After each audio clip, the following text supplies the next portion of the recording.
Good morning, and we're live on Habit Finder.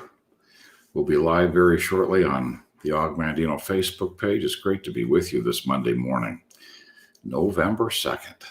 Wow, what happened to 2020? In one way, I think we're all grateful to come to an end, have this year come to an end and get a fresh start in 2021. Let's get everybody just a moment or two to join us this morning, because we're going to take on a really challenging topic this morning. I'm very excited about it. So I just got the thumbs up from our producer that we're on with OgMent. So great to be with you. The election tomorrow. Many of us have already voted. Many will vote tomorrow. I sense that this topic is going to drag on for a few days, if not weeks, based on ballots being counted and the Supreme Court's latest ruling of allowing a couple of states to let those ballots be counted after the 3rd of November. I come to you apolitical this morning because I want to talk about a critical topic that is so often violated in a political conversation. I want to walk through the dynamics of connection and get really clear on a couple of key pieces that are causing us to have greater polarity than is really necessary. You see, when someone needs to be right, the only option for the other person is to be wrong. And if someone feels really strongly about their ideas, they don't want to be wrong. So this person might get more forceful, louder, gather their friends together and make a bigger point. And this person gets to be wrong. And when we make a person wrong, we push all the self-esteem buttons in their thought processes. Now, we measure those 6 measurements, and I can tell you basically what they're measuring. We could be calling into question that person's very worth as a human being. Matter of fact, sometimes in the anger of the discussion, we might actually, the person needing to be right might call into question their worth and worthiness as a human being. We might be calling into question their ability, their intelligence, their education. We might be calling into question the value of their belief system. We might be calling into question the value of their contribution, and even pointing out past mistakes, not us, but them when we make them wrong. Those things that have weighed on someone's heart and mind, they just come pounding back.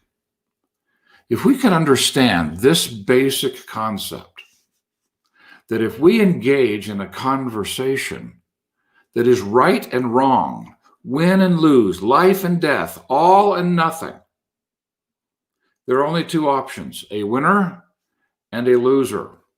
And right now, both sides of the political aisle and all the population who have polarized to one side or the other are in a right-wrong discussion, and it is tearing apart the fabric of our nation. There's going to be a president elected tomorrow. Could be Joe Biden, could be Donald Trump. But this country needs to continue as a country for the next 4 years of that presidency, as a people, not as a divided people, not as bitter enemies, but as human beings. And we can't keep playing right and wrong, win and lose, because win, lose, crush esteem. Win, lose, crush esteem. And you crush someone's esteem, and there's a very good chance they'll get defensive. The very worth of a being. This is the most private dialogue a human being has with themselves. It's the most private. Paul and I often say, if we said half the things to you that you allow your habits of thinking to say to you, could we still be friends? Now, the person needing to be right didn't create that internal dialogue. The right, the wrong just ignites it, brings it right to the forefront, and it crushes that person, and it is creating such anger and bitterness that person just gets better informed, and then they try to crush the other person by being right and making the other person wrong. Here's the truth. And it's not about political differences. It's about humanity. That truth, I believe, we can all agree on. And that is that each one of us, by virtue of life, Og Mandino called it, because of hate and suspicion, whatever's happened in our life, we built up a wall. And it protects us. And if we want to connect with a human being, we have to get past this wall. And needing to be right just makes this wall even more deeply entrenched, thicker, higher. It doesn't bring it down. How can we have this conversation? How can we bring down a wall and have our wall come down? To have cooperation and energy flood out, and conversation, and being able to discuss how we can govern our homes, our neighborhoods, our cities, our states, our nation, without such vitriol. How can we do this? Well, at the center of this whole process is a very simple yet complex concept. It's called agape love. Now we turn to the Greeks because they were pretty smart. The Greeks had a lot of words for love. We have one, and it gets shared by nuance. Love your bro, love your sweetheart. It's how we say it. The Greeks just used a different word. Eros for erotic love. Pia for paternal love, maternal love, motherly love. Philo for agape love, for brotherly love, like the city of Philadelphia, the city of brotherly love, right? So philo, so eros, pia, philo. Highest of all the Greek words for love was agape. And it wasn't emotionally driven. It was driven by one fact: seeing the pricelessness in a human being. Not getting distracted by a belief system or how they work or don't work or what they have as a profession or their race or religion or their creed, whatever it might be. It wasn't any of that. It's seeing past all of that and seeing the pricelessness in the human being. Would you agree with me that we've missed this one? Something's happened to this one. We have stopped seeing the humanity in a human being because of the differences in our political opinions. What a tragedy. So, we want to begin the process of practicing agape, seeing a person as priceless and unique. What do we do when someone who's priceless and unique is very opinionated about what they want to do? Because we viewed it in the past, either I acquiesce and I let them have their way, or I try to defend mine, and we end up in this battle. Yeah, because right, wrong, crush esteem. Right, wrong, crush esteem. Right, wrong, crush esteem. Here's a great secret. Paul and I teach this in corporate America because it's a major challenge. When you have people who effortlessly think, getting attached to their ideas and needing to be right. And when people are not the highest priority, getting the job done, getting the quota met, etc., is the highest priority, we crush the people in the process. By the way, that makes it harder to actually get to the objective of the revenue projections, right? If we unleash human beings, oh my goodness, behind that wall is 40% of their production and cooperation in a non-adversarial relationship. Yeah, two people who like each other. What happens when it becomes boss-employee and there's a little bit of a riff? What happens when it becomes Republican-Democrat? What happens? Do you think there might be a little bit of a higher wall on both sides of that aisle? I think so. So it's incumbent that more now than ever before, we practice the principle I'm about to share with you. It's a hard thing to do when we're really attached to an idea, because this part of our brain is processing in all or nothing. If we don't hang on to this idea, we become nothing. And here's the secret. We stop down for a moment and we take our idea. We don't dismiss it. We don't acquiesce. We simply set it in a safe place for a moment. It's not going to like it. It's going to be screaming, don't do it. They'll think you agree with them and you won't get your way. Just set it aside for a moment because you're going to practice a higher mathematical state of awareness. This is called systemic thought. We're going to rise to the occasion, to extrinsic thought, and we're going to listen to the other person and find something good in their idea. And here's the challenge. When we're looking for the good, our mind is struggling with, are we agreeing with them or not? You do not have to agree to find good. Find good. Because 249 times out of 250 people, their idea is attached to their self-worth. If you can find something good in that idea, what I like best about your idea is, and that's the phrase, what I like best about your idea is, and we verbalize it, we found good in their idea. Didn't agree with it, we found good in it. Good is not a systemic concept, right, wrong, win, lose, life, death, all, nothing. You have to raise to a higher level of math to find good in something. And it's a higher level of awareness. So we find good, we verbalize it, and by finding good in that idea, we just found good in the person. We just validated them. Now, let's take it one level higher. Intrinsic math. Why do we do it? Because they are priceless. Because we are practicing agape love. Our differences aside, unique, priceless human being. So we have our systemic thought that needs to be right. Our extrinsic thought that can look for the good.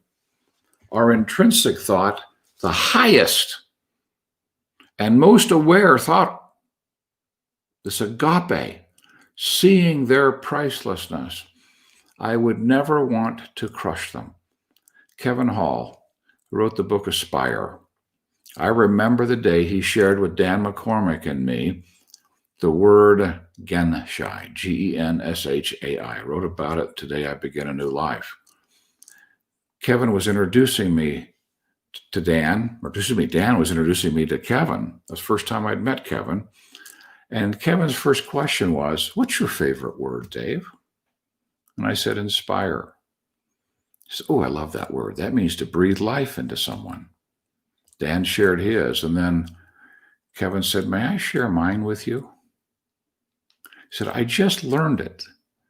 He just got back from Eastern Europe, where he had spent time in a cloth shop. And there was a Book of the Greats, had been signed by so many great human beings who had visited that shop.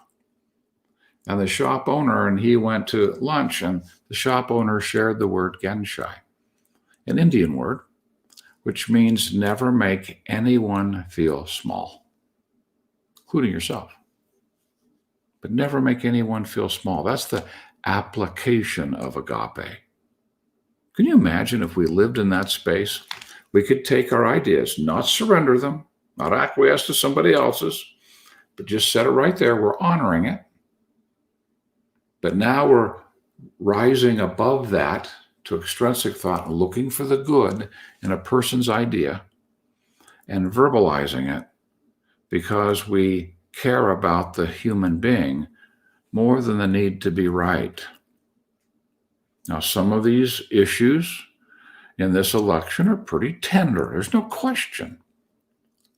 But the value of that human being is more priceless than the idea. If we can find that piece, and validate the person intrinsically, we know what happens. The wall comes down. The cooperation energy flood out. We're no longer in a self-esteem preservation. Right, wrong, crush esteem. Right, wrong, crush esteem. We've moved past that battle. We now have cooperation energy flooding out. We bring down our wall, cooperation energy flooding out, and we can have a conversation. Now, they're pretty tender right now, so we'll continue to look for and find good in an idea, validate the person, they can reciprocate, and we can continue that conversation. But conversations in today's political world cannot occur if we are not aware of what I have shared with you this morning. Right, wrong, crush esteem. Done. This idea does not want us practicing extrinsic, intrinsic mathematics. It does not want us doing it. It's afraid. Because if we do, it's afraid we're going to be wrong and we're going to be nothing. It's trying to protect us. Isn't that silly? An idea. But it's controlling us. Let us set it there, honor it. Let us look for the good in that person's idea and verbalize it. We got to rise above this to find the good. I'm being redundant so I can drive this home. And then intrinsically validate the person by sharing. Watching a wall down and a conversation occur. I know this is a true principle. I have some strong opinions about the politics. I do. But I've had some really wonderful, rich conversations with people with totally different views, because it's about the pricelessness of the human being. And on Wednesday after the election, or if it's a few days after, if we're not focused on the pricelessness of the human being, we know people can kill people over ideas. Not just crush their esteem, actually take them out. May we, all of us listening to this today, let us commit to being a great listener, finding that good, verbalizing it, bringing walls down, creating a safe place for a healthy conversation. Because we're going to have a lot of conversations, need to have a lot of conversations following the election to keep the fabric of this nation knitted together. It's too critical. I believe this is the topic of the day in preparation for tomorrow and the days and weeks to come.